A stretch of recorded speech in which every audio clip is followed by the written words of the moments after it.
Hello, my name is Ray Hughes, and I'm the interviewer for the Veterans History Project out of Washington, D.C. at the National Archives and the Cincinnati Hamilton County Public Library located here in Cincinnati, Ohio. Today's date is the 24th of February 2016, and we have the honor and privilege of interviewing Mr. J. MaGee, a veteran of World War II in the United States Marine Corps. Mr.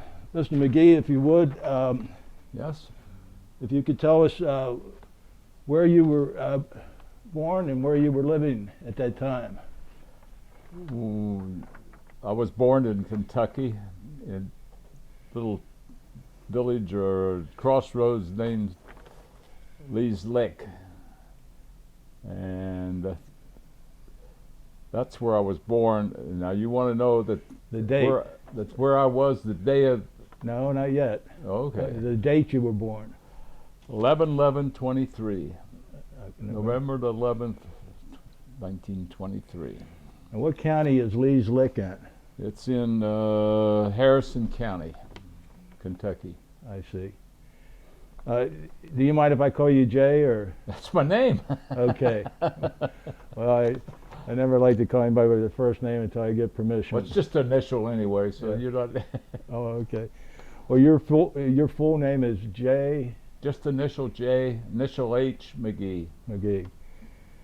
I see. And you were born November the 11th, 1923. Yes. What did your parents do for a living then, if you were born? My father was trying to be a farmer. Uh-huh. He didn't succeed, so And how many brothers and sisters did you have? I have one brother and one sister. I see. They were both older than I was. Now, did you go to school in Harrison County? I only spent about 3 or 4 months down there, Oh, I see. and then I moved up to Cincinnati. Oh, I see. Okay. Where did you move to in Cincinnati? Moved to Oakley. I see. That's where my father had done a. During the World War I, my father worked in Oakley at the Cincinnati Millicron Company during the war, and that's where we came back to Oakley to live. I see. Did he go back to work for He Millicron? went back to work for Millicron. I see. And what schools did you go to here in Cincinnati? Well, I went to the Oakley Public School, and then I went to Withrow High School. I see. And later on in life, I went to University of Cincinnati and University of Cincinnati Night School. I see. What did you major in your degree? I majored in school. I wasn't much of a scholar, so that's why I didn't. Did you graduate from UC? No. I see. And did you folks belong to any particular church here in Cincinnati as you were growing Well, up? the Oakley Baptist Church. I see. We were Baptists. I see. And what year did you join the military? Day after Pearl Harbor. Oh, okay. So that takes us to December the 7th, 1941. Then what were you doing on that day? Well, I'd gone to church that Sunday, and then I'd started to work at Cincinnati Millicron, but I went down and enlisted that Monday morning instead of going to work. I went down and enlisted in the Marines. Where did you enlist at that time? Do you recall? Down Cincinnati, downtown. Government Square? Someplace down. I don't remember that. That's been a long time ago. I see. Did you leave right away? No. I wasn't taken care of until December the 23rd. Is when I went down to Parris Island. Of 1941? 41. I see. They had no room down until they made room. They had to build tents and things like that down there. Why did you join the Marine Corps? I wanted to fight. I see. That's a good answer, but I appreciate that also. So on the 23rd, you left and went to Paris Island. It wasn't the 23rd. It was the 20. I think it was the 28th. It was the 28th I went down there. Paris Island. Yeah. How long was basic training at that time, boot camp? Well, I think we spent about 4 weeks there, or was it 6 weeks? It wasn't too long. They didn't spend too long with you when I went in. They just had to find a place to put you, because they didn't have any room down there. We were in tents down there, and then we went up to North Carolina, and there wasn't any room building the place up there. They had cardboard huts up there for us to go into. So how long did you stay, would you say, in basic or boot camp? Oh, I don't know. 4 weeks maybe down in Paris Island, and then till I went overseas, it was up in North Carolina. What was the name of the place in North Carolina? New River, I guess you wanted to call it. It was,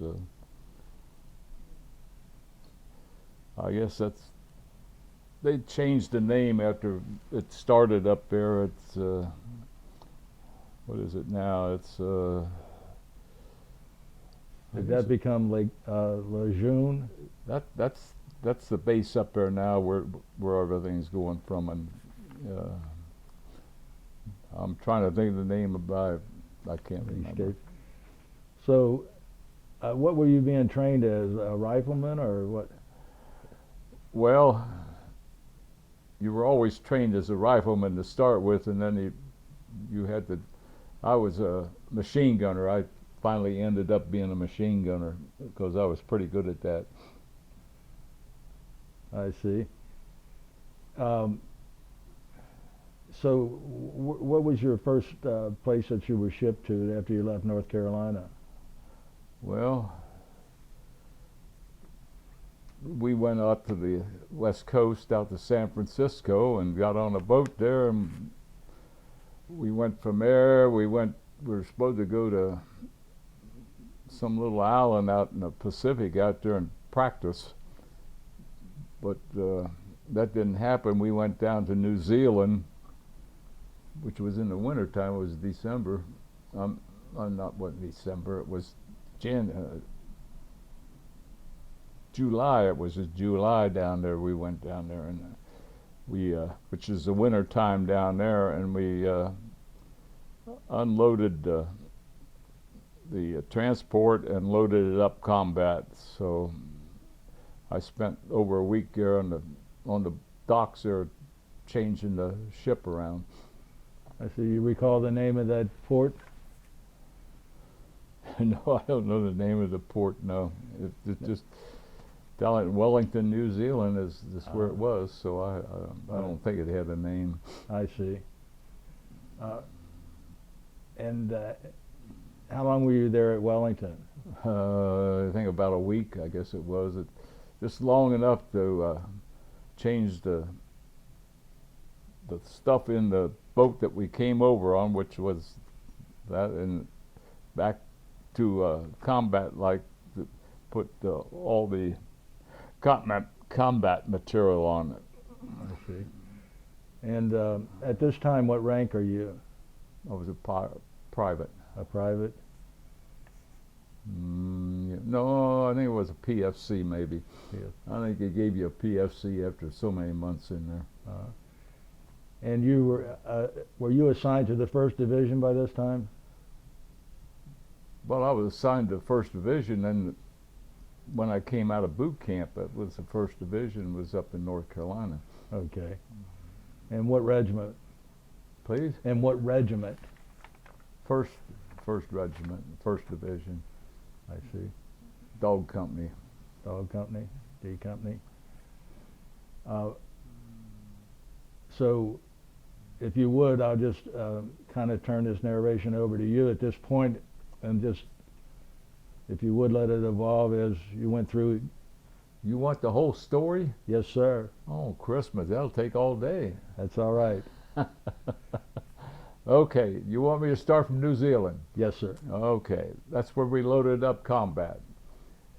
And we took off, and nobody knew where we were going. I didn't know where we were going, and we just took off, and we were sailing along there, and I don't know, I guess it was a week or so, we finally found out where we were going. We were going to Guadalcanal, and I think nobody in God's heaven that ever knew what Guadalcanal or where it was or anything else, but that's where we were going, they told us. And so we get up there, and we land on Guadalcanal, and there wasn't any action at all on our side where I was.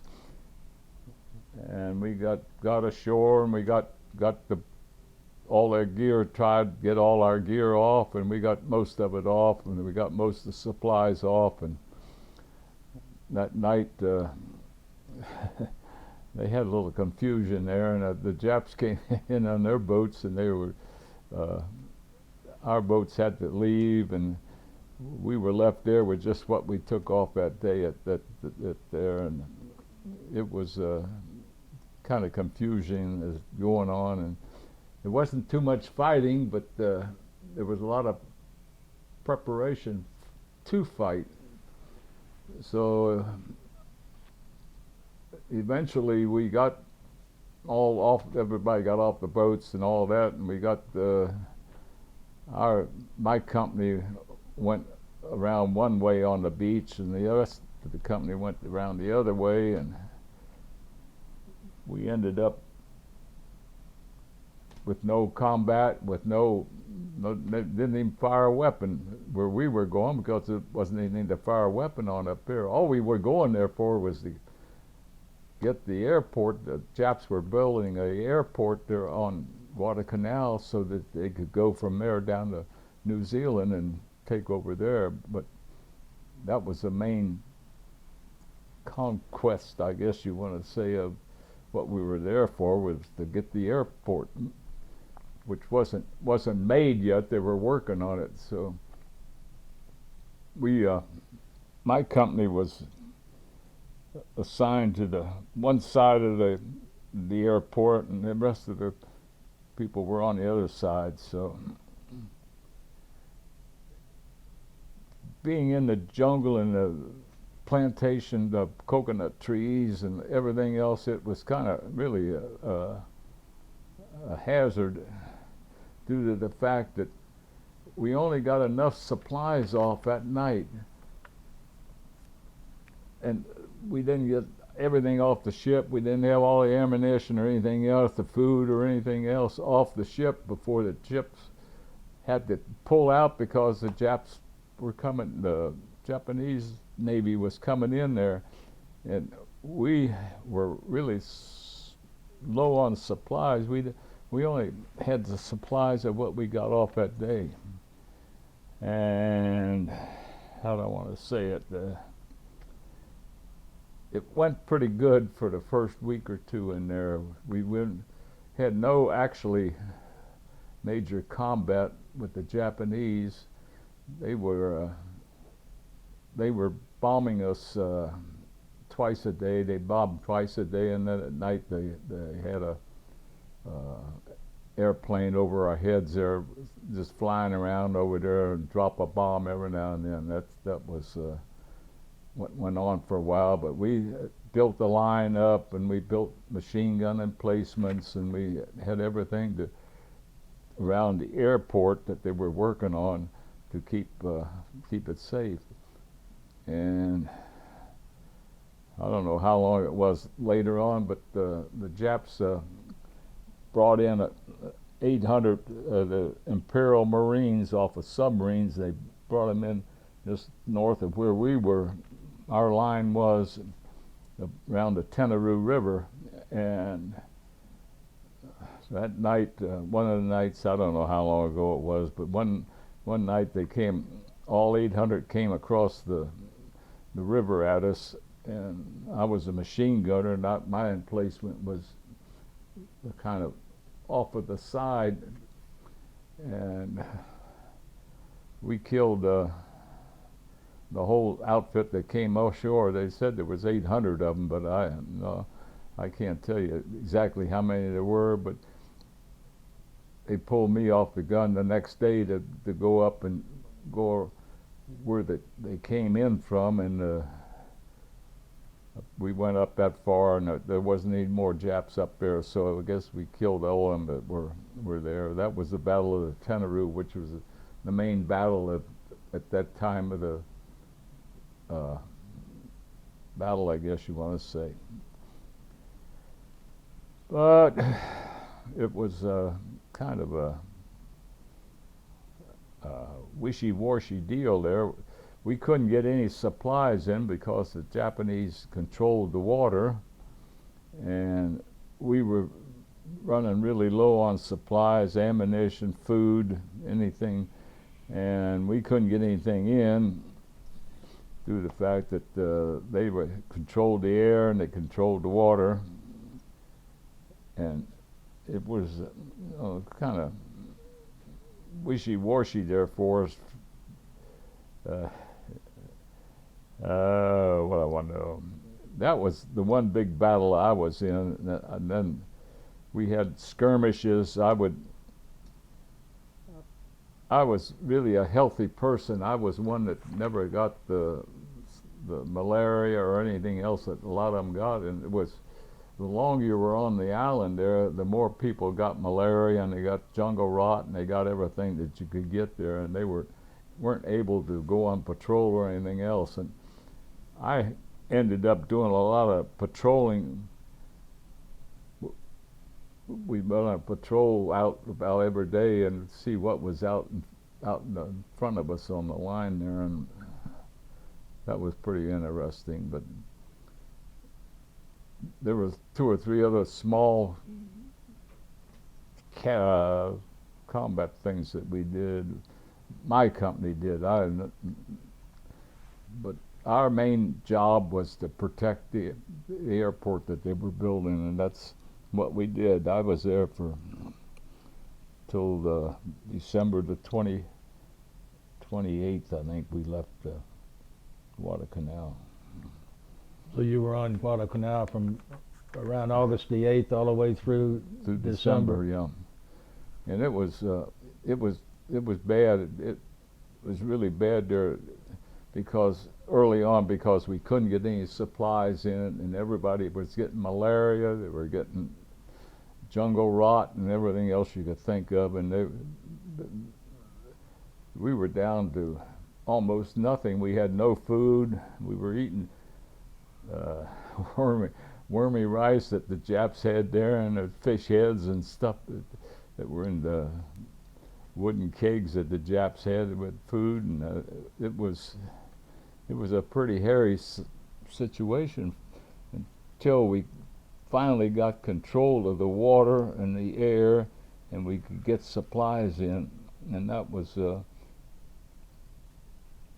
almost too late for some of these Marines that we had on there that were sick. They just a lot of them were taken off, and that was the main thing. I think the conditions there killed more Marines than the Japs killed. It was more of a medical situation than a combat situation. And we finally secured the island. The airport got built. We got planes in there, and we got control of the whole area around there. And as I said, I think it was the 27th of December, we got aboard the ship and went down to Australia. I see. How much you want to know? Want anything else you want to know? The whole 9 yards? Yes, sir. Yes, About sir. Australia and the rest of the... Okay. Yes, sir. And thank you for sharing this with us. Okay. Okay, well, when we got to Australia, it was a sorry outfit. The Marines that survived on Guadalcanal were a sorry-looking outfit. I mean, they were skinny, and they were all beat up looking, and my company was assigned down to Melbourne, and we were put right in the cricket stadium, I guess it was, right in the middle of right in the middle of town. We were in the stadium there, and underneath the seats there. That's where they put us when we got there. That was a pretty neat place though, because we were close to all the action. That's where all the girls and everybody else was down in town there, and all. They got after a few weeks, they got pretty well built up with food. The Australians were awful nice to us. Anything you wanted, they give you, and we finally, got healthy enough that we could enjoy the companionship of some women or anything like that down there. And we were down there for, I think it was 6 months, I guess it was, preparing again for another battle, and we finally got some replacements in, and what Marines we had there, they finally got pretty good shape. We had one test thing that they 100-mile walk, or with all full equipment and machine guns and everything else, that they made us do in 3 days, 100-mile walk in 3 days, and that was really I don't want to say an experience, because 99% of the Marines that did the walk had sore feet, and they had all the kinds of stuff wrong with them when they got down back into camp, and that was I think that did away with more Marines than the combat did. And then we finally got all situated up, and we all got how do I want to say it, that we got everything was in charge. The sergeants were sergeants, and the privates were privates, and it was back again into the regular Marine Corps operation, and we finally got orders that we were going back up to the Solomon Islands, and we got aboard the ship, and we got up to some good enough island in there close to them, and we got off there, and we spent some time in a good enough island, and then we got aboard some of these new landing craft that they had, that you could the front of it went down, and you got aboard that way, and we went over to New Britain. That was our next operation, was New Britain. We had no problems getting over there and getting on the island, but after we got on the island, everything broke loose, and the place that our company was sent to was a big swamp, and for 7 days we were in the swamp there, and we had to cut down the trees in the swamp so you'd sleep in them and all that kind of stuff, and it was pretty nasty. But we finally got out of there and got in a position where you could really fire a weapon and things like that, and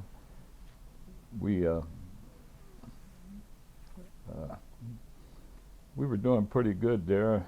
And this is where I almost got killed. I thought as being a machine gunner,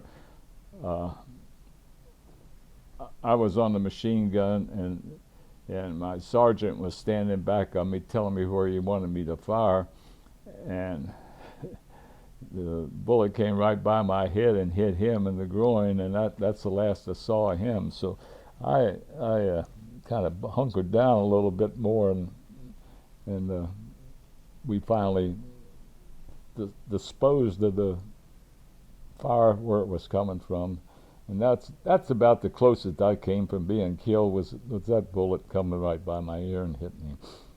But then, after all that, doing all that fighting in there, it was I was our company was sent up the island, up by Rabaul, where the big Jap naval base was up there. Well, we were sent up close to there because we had a PT tender up there that PT boats were going out of, and we were in charge of a protection line around the land there to keep Japs off of it. And for some reason or other, I got orders to go back down to the base, and they flew up a little bitty plane up to where we were up there by the PT tender, and it landed on the beach, and they filled it up with gas and out of a drum, and it took off with me on it and everything I had, and took me back. Was going back to the base, and we never reached the base. The thing quit out over the water, and the plane went down, and we were fortunate that we didn't, get hurt at hitting the water and that. But the pilot couldn't swim, and I got all my gear off, and I had it all on the seat, and I was a pretty good swimmer, and I told the pilot.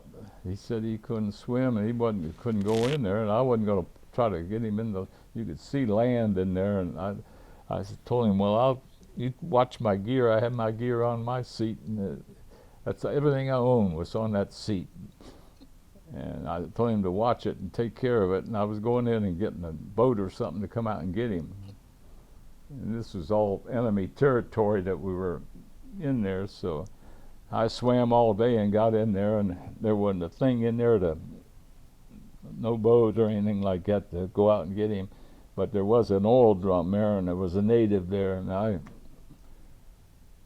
connected with the native and told him I want him to take that oil drum out there and bring the guy back in, and he did that, and that was my trip home, I think it was, because after that,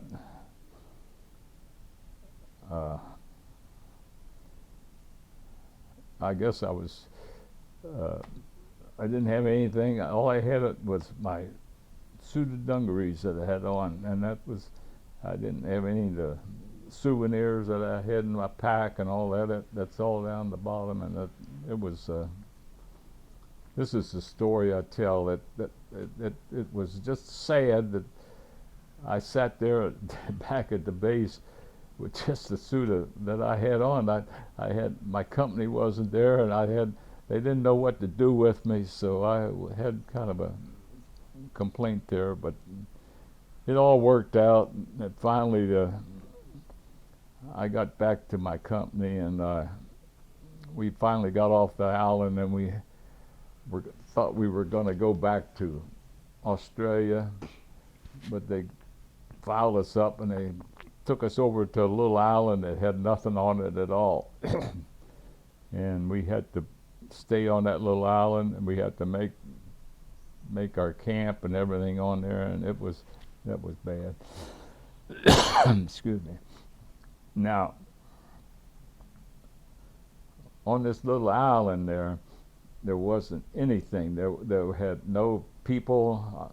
Well, I never saw a white woman over there for over a year, so there wasn't anything over in that island. But we did make a camp over there, and we spent a long time making the camp, and we did a lot of things over there. And finally we got it all fixed up, and it was in pretty decent shape and then they said, well, we're going to go to another island for another invasion, and I was on the boat all ready to go, and they pulled me off of there, and they said, "You're going back to the States to go to school to be an officer." And I didn't disagree with them at all, and that was my salvation there, was because they went to Peleliu, and that was one of the worst battles that we had there. That's the battle where my company commander got the Congressional Medal of Honor, but I wasn't with him, so I couldn't do anything about it. So I went back to Guadalcanal, and we got on a little one of those Liberty ships that had nothing on it, and there was 21 of us that were going back to the States, and we got just about halfway there, and the ship breaks down, and we ran out of water, and we were sitting out there in the ocean, and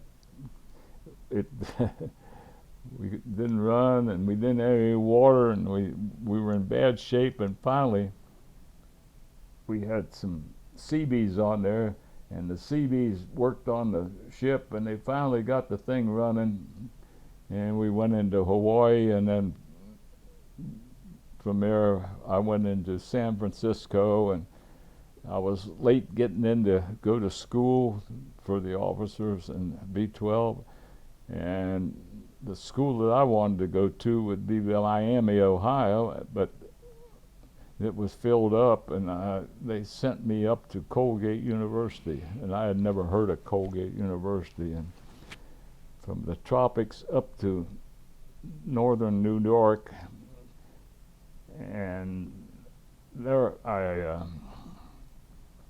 think I had an attack of malaria or something, but they put me in a hospital up there for a week, and I got out, and I was okay then, but I spent a year up there in school, which I didn't like, and my 4 years was up, and the war was over, and I retired. I got out of the Marines, but that was the best 4 years, I think, of my life I ever had. That was really a good experience. What rank were you, sir? Please? What rank were you when you When I came out of Corporal. Oh, you didn't come out as an officer? Oh, no. I spent a year as a private at school. No, I never made any ranking. Have you stayed in touch with any of the men that you were in the service with? I tried to, but I never did. And as far as I know, about everybody that I know in there is dead. I had just turned 18 when I went in there, and they wouldn't take anybody in there unless they were of age. And there's not too many people who are 93 years old that are left over. I tried to keep track of one guy who was up in Dayton, and that didn't work out. And, as far as I know, everybody that I knew in the service is dead. The same way in school is dead. As far as I know, I'm the only one alive that was in my age group that I had anything to do with. Do you recall the name of the sergeant that was behind you? Amendola. Amendola? Yeah, he was a regular Marine. He'd been down to Guantanamo Bay and all that kind of. He was a regular Marine before the war started. So. And you said your company commander got the Medal of Honor on Peleliu? Peleliu, yeah. What was his name? Do you recall?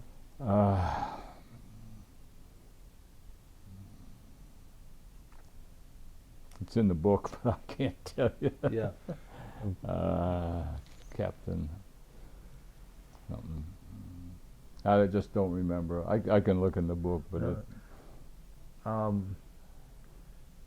So you went to did they call that OCS that you were going to school at Colgate, or just what was the Well, training? I don't know what I guess it was. I don't know. They had a bunch of people. It was always you had to go there for 2 years. I said 2 years. You had to go there. You had to have so many college credits before you could go into Okay. be an officer. And I hated school. That's why I was in the Marines to start with. So The one thing about that machine gun that you were operating, what caliber? it was 30 caliber water cooled, and Was that a Lewis machine gun? no, it was. It came out of the First World. Everything we had was out of the First World War. Our rifles were out of the First World War. Our machine guns were water-cooled machine guns. Now, who in the world is running around with a water-cooled machine gun in the tropics? Oh, it was awful. It was. Now your men, if I heard you correctly, then they had Springfield 30-06s, They had O3s 03s, right? from World War One. Right. No Garand rifles there yet. To start with. Now they Yes. finally got some equipment in that we got back up on the equipment, but originally we got all World War One equipment. Everything we had was World War One, and it all had Cosmoline all over it, and it was awful. It was. Now, do you believe that going back to that Colgate experience up there, you believe that was malaria or something of that nature? I think it was malaria, yeah, but I can't tell you. They put me in the hospital up there, and I was sick. But after a week, I got out, and I was fine. I don't know. I was looking at your paperwork here. What medals did you were you awarded? I wasn't awarded anything that I know of. I just had some. They gave the whole company and everything like that some stars or whatever it was on your. Battle stars. Well, I think that's it. Yeah. I noticed the only one that you listed here was a good conduct medal. I'm sure you got 3 or 4 more. No, I didn't get any more. No, that's all. I did good conduct. I see. wasn't a hero. I wasn't. But I was enough of a hero to come back and be alive. Yes. When I saved the pilot, well, I didn't. I was involved in saving his life, but I actually didn't pull him in. I was beat myself. I couldn't. I was just fortunate to get in myself. So How far offshore were you when that plane? I'd say maybe a mile, something like that, or 2 miles. When you're in the water, it looks like it's far away. That's all I got to tell you. Well, that's a good swim under any conditions. Well, I was a good swimmer, so it didn't bother me. I knew I could get into shore. I knew I could do that. You don't recall his name, do you? Who, the pilots? Yes. I haven't the slightest idea. That first time I saw him when he picked me up. Was he okay, or He was fine, yeah. he But just couldn't, he just couldn't swim, huh? he couldn't swim, and the general sent the boat up to pick us up. But it wasn't to pick us up. They came up there to see if they could find us, and they found us. And we went back down to the base, and that's the last I saw of him or anybody else. I was sitting down there by myself with nothing, no clothes or anything else except what I had on. So my company was up north, and I was down south. You know, as an aside here, I interviewed a couple of Marines that were in Australia, and one of the fellows I interviewed, he went back and married one of the girls that he had dated there at Melbourne, and brought her back to the United States. Well, they got a movie out on that too. But I never dated. I was just 18 when I was. No, I turned. No, I was still 18. No, I was 19 when I was down there, and I wasn't interested in girls. I wasn't any. I was kind of an oddball, I guess. I wasn't interested in drinking. I just didn't. So, but a lot of them that did do it. yeah. So when were you discharged, Jay?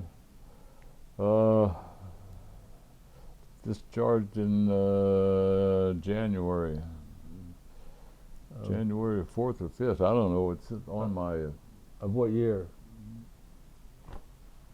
Well, 4 years. What is it on my? Should be on that record over there. Yes, you were January the 12th of 1946. Okay. Yeah. Mm-hmm. And did you come back to Cincinnati then? I sure did. And what did you do with your life when you came back home? What did I do when I came back home? Uh-huh. Went to work. Where at? Cincinnati Millicron. I see. What were you doing at Cincinnati Millicron? Well, I went back to what I did to start with. I was in the apprentice school. They had an apprentice course there for 4 years. But I started there, you had to be 18, and I started there when I was 18, but I was 18 in November, and I joined the Marines in December. So I only put about 3 or 4 weeks at the work. But when I came back, I tried to go to school. I think I went to UC for a course or two, and I'm not a scholar, so I didn't do it. So I went back to the apprenticeship, and I spent my 4 years there, and spent the rest of my working days at the mill. I see. And what was your job at the mill? Were you a tool and die maker, for example? No, I ran a big boring mill to start with. I had a big boring mill. It was, I guess it's sitting here. It was a good sized boring mill, and I did what I liked to do. I liked to work with my hands, and I was good at it. And I didn't want to, when 4 years in apprenticeship, you could almost have any job you wanted at the company there. That you could be out as different things. But I really liked to do what I did, and I was good at it. So that's what I did. I spent my life in the special machine division. I worked there on the boring mill, and they finally wouldn't let me work there anymore. They said I had to be a boss, so I was a boss, and I'd much rather run the machine than being a boss. So, but I just did what they did, and I retired from there when it was 58, I think I retired when I retired. And I've been retired since then. So I see. How many years total did you put in there? 28, I think it was. 28 years. We didn't discuss your married life. When did you first meet your wife? And first, what's her name? Your wife? Her name was Edna. And her maiden name? Sims, S-I-M-S. There's a story on there. Do you want to hear the story on that too? Yes, sir. Okay, okay. I lived in Oakley, which is where the mill is there, and my father worked at the mill, my brother worked at the mill, and my uncle worked at the mill. It was just the place. And when I was in the service, my wife, her mother and father moved to Cincinnati from Kentucky, and he had a job at one of the industries there. He came up from Kentucky to work at the industry, and he was a farmer, and his son took over the farm, and he came up and worked up here, and his daughter came up with him, and she had a job over over in Norwood. She was a secretary over there to the boss over there where she was working, and she lived on one side of the street, and my family was on the other side of the street. So my mother was really excited when she met the girl and all that. She was a good Christian girl, and she was good looking and all this kind of stuff. And she kept building her up to me when I was up in school and that. And I said, okay. But I had never dated her. And one night I it was really family-like affair where we lived there. The neighbors and everybody else, knew each other and everything else. And my wife was over with another girl of my buddy's sister, and I went over to their house and I said, okay girls, this is the time we're going up to Alt Park to dance. And and they'd been bugging me to do that, and the other girl said, but she wasn't able to do it. She had something else she had to do. So I said, okay. I took my wife. That was our first date up at Alt Park to the dance up there. But that was a good date because transportation was kind of hard back in those days, and I mean, it didn't take too much effort to walk across and sit on the swing with her, and that was a pretty good evening to do that. So we got married about 6 months after I met her. Well, after I came home. And what day did you get married? January the 10th. Of 46? I guess that's what it was. No. I don't know. Dates are not my thing. I think it would be January the 10th of 47, because. Well, whatever it was, it's when I was. Yes. And how many children did you have? I had 3 children. I had 3 boys. And what were their and what are their names? Well, the oldest one is Mark, and he's. How old are you? 68. 68, and then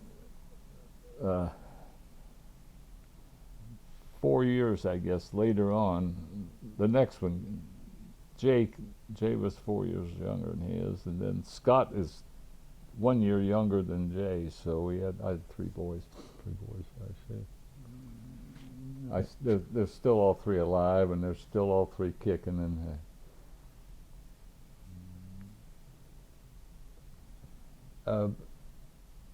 in the room with us today is Mark MaGee, who happens to be Jay's son. Mark, before we conclude our interview, do you have any questions you'd like to ask? No, he covered it pretty much. The definition that, a lot of people are reluctant to call themselves heroes and things of that nature, but I don't know what an official definition of a hero is. I don't either. But I would like to say this on behalf of somebody who grew up in our wonderful country, that you fit the definition of a hero to me. Wow, good. Hey, I'm a real hero now. And I want to thank you. Thank you for allowing this interview, and thank you for your service to our country. Thank you. Yeah, it was a pleasure. Thank you so much. Yeah. No, I was one happy volunteer. Good.